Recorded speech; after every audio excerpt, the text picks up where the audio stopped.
Hey, thank you very much. First of all, my name is Hikmet Yorgun. I'm from Hacettepe University, Ankara, Turkey.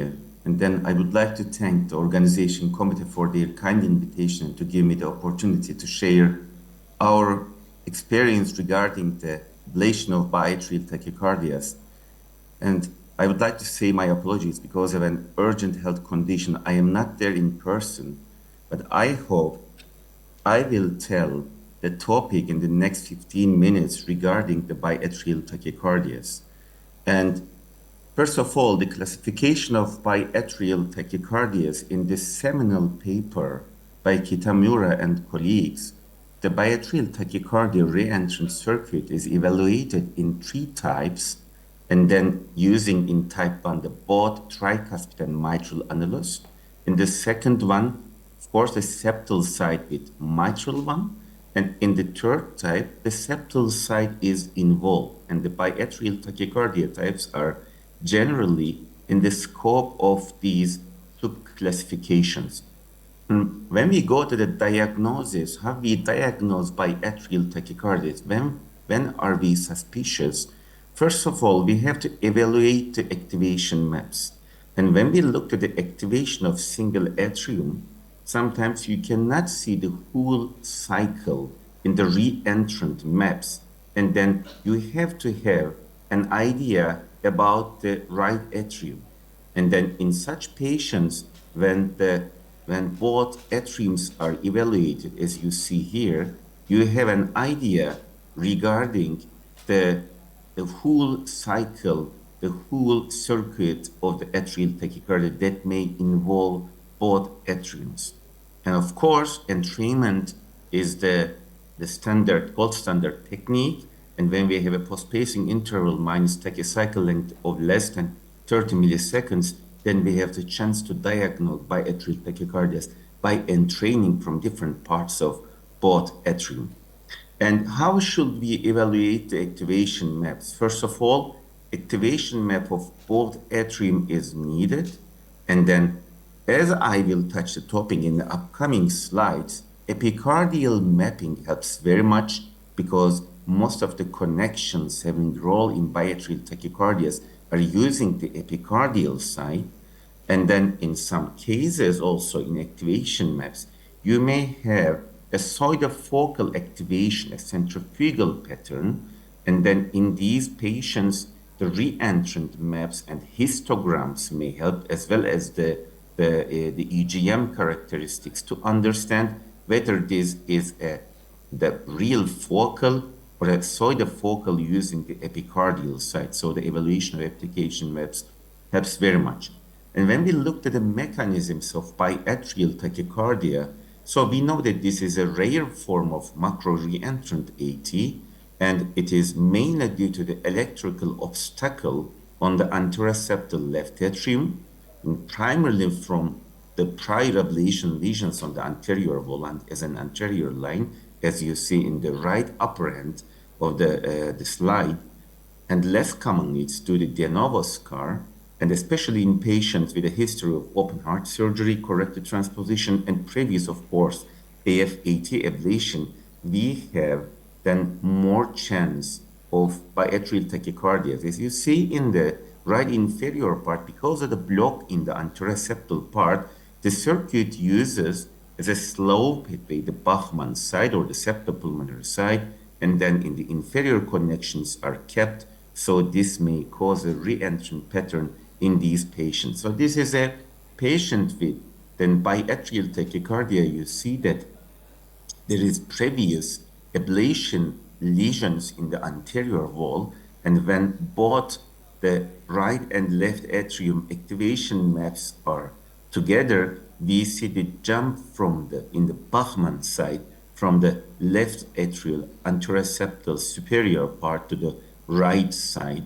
And as I mentioned before, of course, activation maps helps very much to understand the propagation of the circuit, but entrainment is gold standard, and in these patients, you may see that the both atriums are in the circuit according to the post-pacing interval results.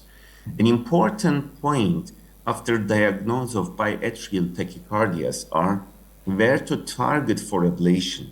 Because as this is a huge circuit, if it is a type 1, using the both annuluses, a CTI can terminate it, or if we put a lateral mitral line, we can also terminate it. So this is the anatomical approach. But we also very well know that the Bachmann side or septopulmonary side may be also important as a termination site. So these areas can also be targeted. So how can we reach these sites? Of course, we can go there endocardially, as you see here from the left side.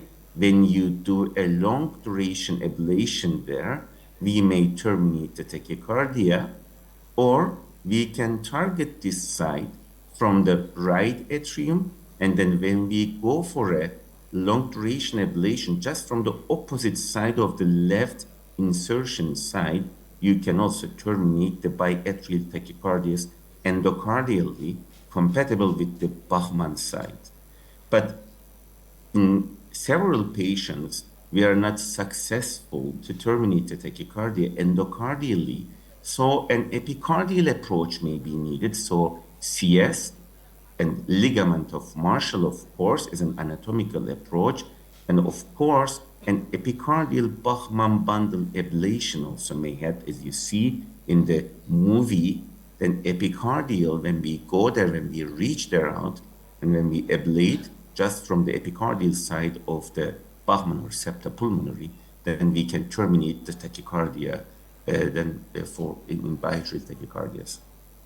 But we have to keep in mind that there are several limitations of then interatrial conduction system ablation. So these areas are maybe the critical isthmuses of then biatrial tachycardias. But if you don't use an anatomical approach, and if we go directly for these interatrial conduction sites, this may end up with atrial conduction disturbances, and that this may result in the decrease in left atrial appendage flow velocities and thrombus formation.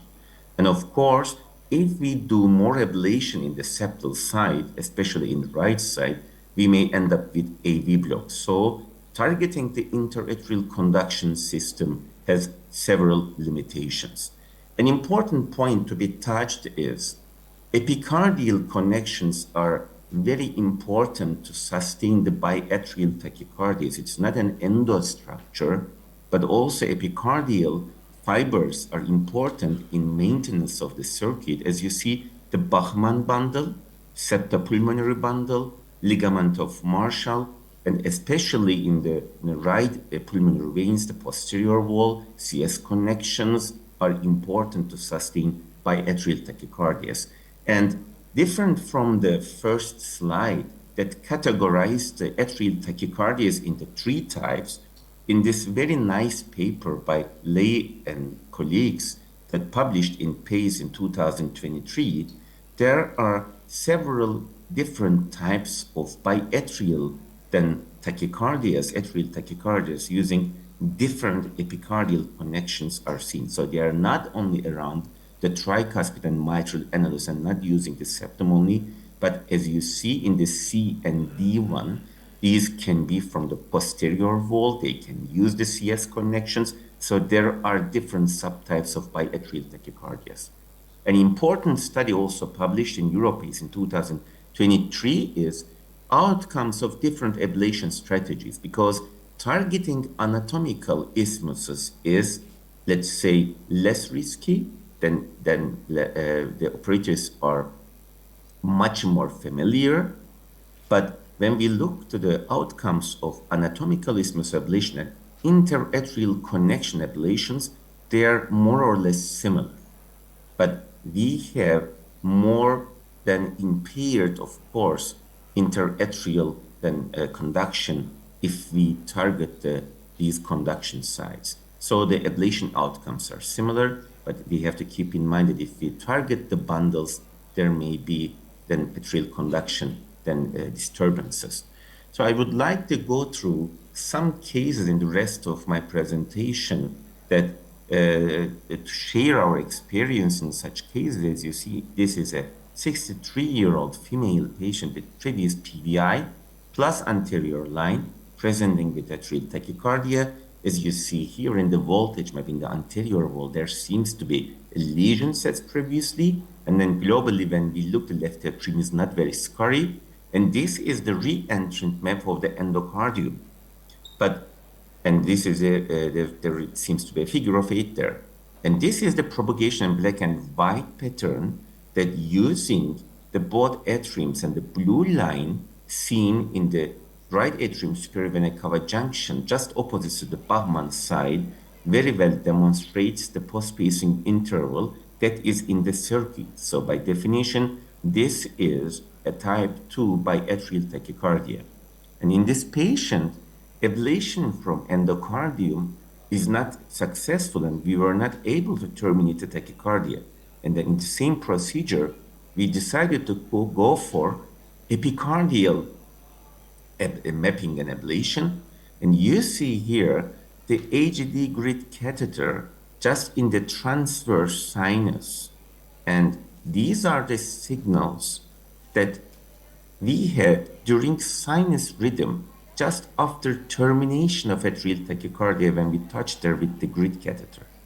You see these are fractionated and they're consistent. In the next bit, you can see the same signals. And then these are in the Bachmann side, and this side has important then role in the maintenance of biatrial tachycardia as an epicardial connection. And this is the ablation catheter that we put just in the Bachmann bundle side from epicardium, and this is the termination of tachycardia. So both from endo and epicardial side, we put lesions and terminated this tachycardia. And this is the second one. And then in this case, the first procedure, as you see here in the superior part ablation sets, there is huge, of course, PVI plus, roof plus, and a huge anterior line. And just a couple of days after, in the second procedure, we see that there is an atrial tachycardia. And the circuit, the color that is not filled throughout the circuit. When we looked at the LAT histogram, there seems to be some activation gaps in the patient. And then the circuit seems to be like this using the both atrium. And ablation from both left atrium and right atrium did not terminate the tachycardia. And then we thought that this is related to the epicardial connections. And as the previous case, we directly went for epicardial approach, and then we did epicardial puncture, and then targeted the transverse sinus to get to have an idea about the tachycardia. And in this patient, the same. In sinus rhythm, we have very long fractionated consistent signals in the Bachmann bundle side, as you see here. And this is the EGM recordings. They are consistent throughout our recordings. And these signals, of course, had a role in the maintenance of atrial biatrial tachycardia.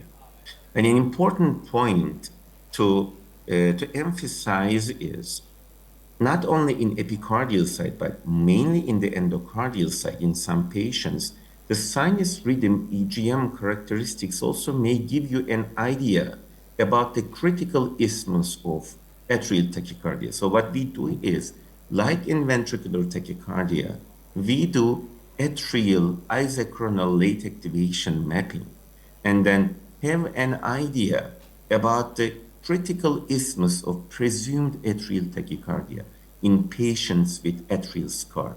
So this is an example of CS distal pacing. As you see, with pacing, the conduction is slowed, so you see very fractionated signals on the anterior wall, and then this is during atrial tachycardia. So not only during the tachycardia EGM characteristics, but also in some patients, because of catheter trauma, because of anesthesia or drugs, they may terminate, and then several sinus or atrial pace characteristics of the EGM may give you an idea about the presumed critical isthmus of atrial tachycardia. And in this patient, because there is no termination from right and left atrium, we went through the epicardial activation map, and this is what we had during atrial tachycardia. And this is the LAT histogram. And as you see, the propagation map of endoepicardial activation is now, they are completing each other, and we have very nice fractionated signals. And compared to the endocardial map, when we look to the LAT histogram, now the activation gaps are now covered in the epicardial side. So in this patient, we ablated again from the epicardial side, and after 1 or 2 burns, as you see here, the tachycardia is terminated. So in my last slide, as a take-home message, biatrial tachycardia is not an uncommon rhythm disorder, especially after previous anterior mitral line or scar, and this continuous 3D endoactivation pattern, so activation gaps, should raise suspicion for epicardial pathway in case of refractory atrial tachycardias despite endoablation, and LA epicardial conductions are common and they are very critical to maintain the tachycardia, and epicardial mapping and ablation may be needed both to understand atrial tachy mechanism and create transmural interatrial conduction block across the mitral isthmus, of course keeping in mind the several adverse events that may occur in the future by doing this in terms of atrial conduction disturbances. Thanks very much for your attention.